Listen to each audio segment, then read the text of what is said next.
Kwa majina mimi naitwa Francis Liokula, ni sina chifu wa Lonkopito location. Na leo ni siku muhimu sana. Kulingana na hii siku 16 ya kuhamasisha wananchi juu ya dhuluma ya jinsia imeleta matunda sana. Hapo zamani ilikuwa na dhuluma ya kina mama na mtoto msichana, lakini sasa hivi wakati serikali imeingilia pamoja na NGOs kwetu imepungua.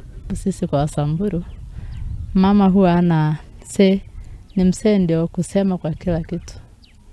Sasa sisi tukiwa kina mama hapa Wasamburu sisi hatuna maneno, ni mzee ndio kusema. Lakini kwa sasa tumefunzwa hata wazee wetu wameelewa kidogo siku hizi. Sasa hatuko chini sana kama zamani.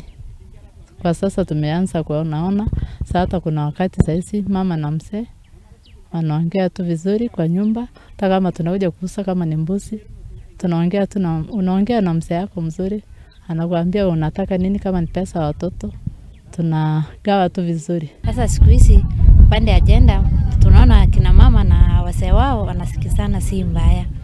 Ni wamepata mafunzo, lakini siku hizi wanaendelea vizuri. Siku hizi hata wazee si wakali kama kitambo. Kitambo hata mama alikuwa anachapwa tu kama sijui ngamia ama sijui, lakini siku hizi imepungua. Siku hizi watu wanaendelea vizuri.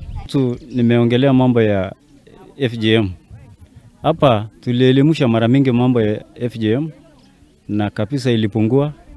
Hata sasa hivi muda yote wakati shule imefungwa kwa sababu likizo ilikuwa mrefu, hakuna kitu ilifanyika hapa.